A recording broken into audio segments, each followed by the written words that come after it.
जय हिंद साथियों। एक आदमी कहीं जा रहा था।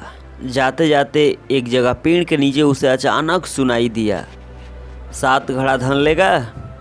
आदमी हैरान होकर चारों तरफ देखने लगा, किंतु कहीं कोई दिखाई नहीं दिया। परंतु 7 घड़ा धन की बात सुनकर उसके मन में लालच पैदा हुई और वह जोर से बोला, हाँ लूँगा। त्यों ही उसे फिर वही आवाज़ सुनाई दी, तेरे घर पर रख आया हूँ, जा ले ले। आदमी ने घर आकर देखा, सचमुच ही 7 घड़े रखे हुए थे। उसने सब घड़ों को देखा, सब घड़े तो सोने और मुहरों से भरे हुए थे, पर 7वां कुछ खाली था।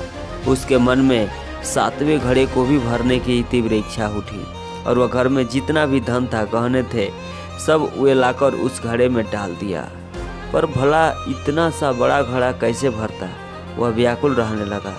घर गृहस्थी के खर्चे से कटौती करते हुए जो कुछ भी उसे धन बचा था, वह सारा धन उसमें लाके भर दिया। अंत में उसने राजा से प्रार्थना की कि जो वेतन उसे मिलता है उससे उसका गुजारा नहीं होता, दया करके उसका वेतन बढ़ा दिया जाए। राजा को भी उस आदमी के काम से खुश था। उसने वेतन दुगुना कर दिया, पर आदमी की दशा पहले जैसी नहीं रही। अब तो वह और भी दयनीय हो गया। वह भीख मांगकर खाता है और पूरा वेतन घड़े में डाल देता है, पर घड़ा फिर भी नहीं भरा। एक दिन राजा ने पूछा, क्या रे, तुझे जब कम वेतन मिलता था तो तू अच्छे से गुजर बसर कर रहा था, अब जब तेरा वेतन दुगुना कर दिया तो तेरी हालत बिगड़ गई, क्या है? कहीं तू 7 घड़े धन नहीं तो ले आया? आदमी हक्का बक्का रह गया और कहा, जी हाँ, आपको किसने बताया? राजा ने कहा, अरे वह तो यक्ष का धन है। उस समय यक्ष ने आकर मुझसे भी पूछा था कि 7 घड़े धन लोगे? तो मैंने पूछा था कि वह धन जमा करने के लिए है या खर्च करने के लिए। तब वह बिना उत्तर दिए भाग गया।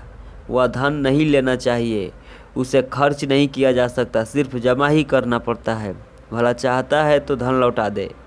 अब वह व्यक्ति को होश आ गया। वह उसी समय जाकर उसी जगह पे चिल्लाया कि तुम्हारा धन तुम अपना ले जाओ, मुझे नहीं चाहिए। यक्ष कहा, ठीक है।